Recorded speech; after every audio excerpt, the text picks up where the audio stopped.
आध्यात्मिक परंपरेचा गौरव करणाऱ्या वारी पंढरीची ज्ञानगंगा प्रवरेची या भव्य सोहळ्याचं आयोजन प्रवरा ग्रामीण शिक्षण संस्थेच्या वतीनं करण्यात आलं आहे।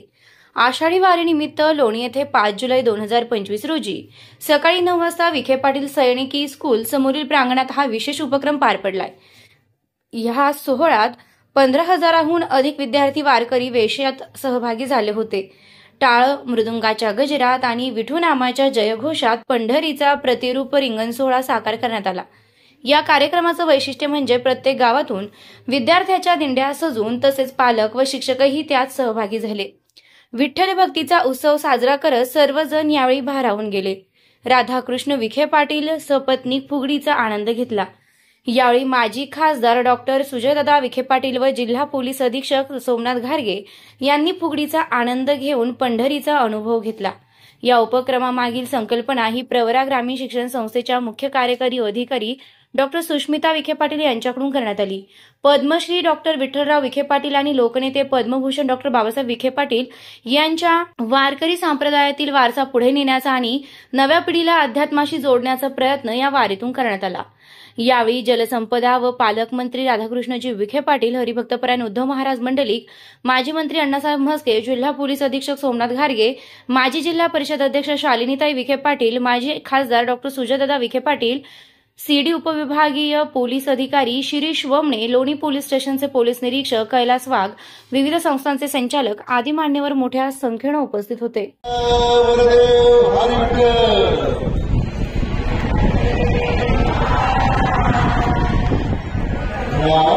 भगवान की जय।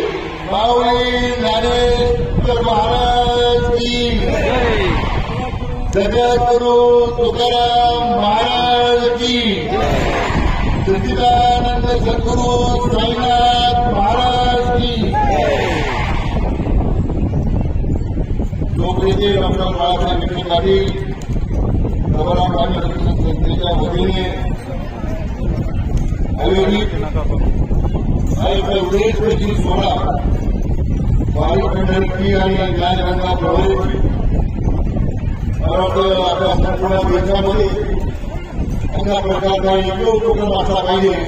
आज आठवड्याला आपण साजरा करतोय आषाढीचा प्रादुर्भाव, त्यासाठी आपल्याला आशीर्वाद देण्याकरता उपस्थित हरिभक्तपरायण उद्धव महाराज मंडळी, आपले साधुसंत आणि आपल्या बाळासाहेब विखे पाटील, आपल्या जिल्ह्याचे पोलीस अधीक्षक आणि सोमनाथजी घारगे, डॉक्टर सुजय विखे पाटील, शालिनीताई विखे पाटील, सोमनाथजी विखे पाटील यांनी हा उपक्रम अतिशय मेहनतीने पुरवला।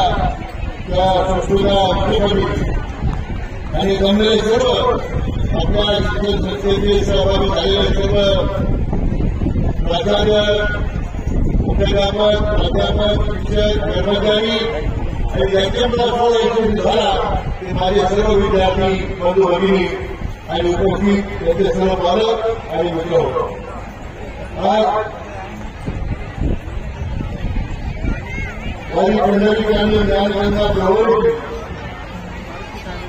या सांस्कृतिक आणि सामाजिक एकतेचे दर्शन घडवणारं चित्र आपल्याला आषाढी वारीच्या निमित्तानं आपल्याला पाहायला मिळालं।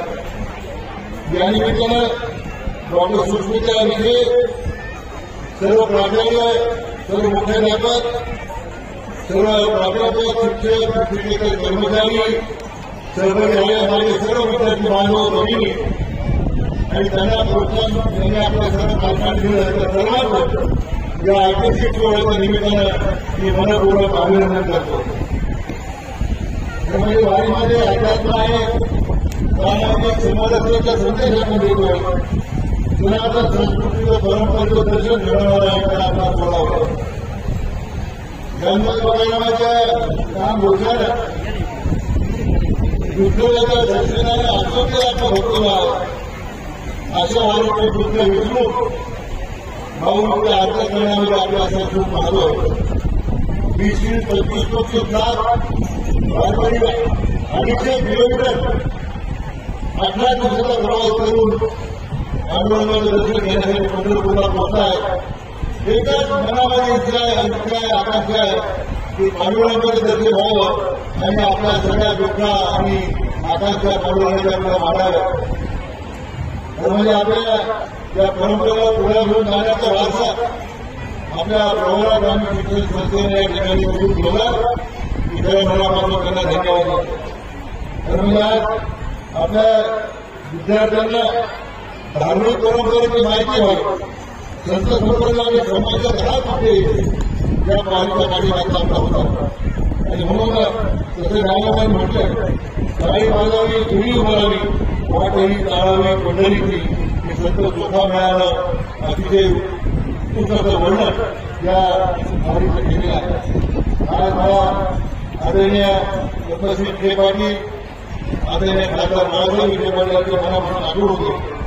त्यांनी वारकरी संप्रदायासाठी केलेले योगदान अतिशय मोठं होतं. म्हणून मला काही वेळ घ्यायचा नाही. आज मला उद्योगमाला धन्यवाद द्यायचे आहेत. तिथे सुद्धा आपल्या वारीमध्ये झालेले आहे. तर म्हणजे काही बरेच मोठे सोहळे मी सुरुवातीला म्हटलं की प्रसार माध्यमाच्या सर्व प्रतिनिधी सुद्धा मनापासून अभिनंदन करतो. या सगळ्या वर्गात उपस्थित झाले. आज पंढरपूरला उद्या पाहणे शास्त्री महापूजा होणार आहे. उद्या आषाढीचा आषाढी आपण सगळी साजरी करणार आहोत. गावाच्या पार्श्वभूमीवर हा उदयस्फूर्ती सोहळा आपण साजरा केला. आपण सर्व सहभागी झालेल्या सर्वांचं मनापासून मी अभिनंदन करतो. आणि शेवटी अवघा रंग एक झाला, रंग रंगी रंगाला श्रीरंग असं मला वाटत नाही. या निमित्तानं पुन्हा एकदा आपल्या सर्वांचं मनापासून अभिनंदन करतो, धन्यवाद देतो. रामकृष्ण.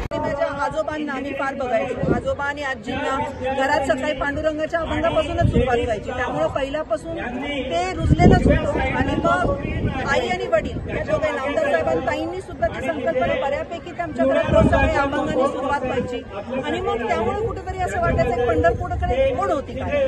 आणि मला पण वारी चालायची फार इच्छा होती, पण ते कधी जमलं नाही जबाबदारीतून किंवा काय वेगळा व्यापार. मग आता ज्यावेळेस मी प्रवरेत आले सगळ्या शिक्षकांबरोबर जेव्हा बोलायचं आम्हाला फार वाटायचं.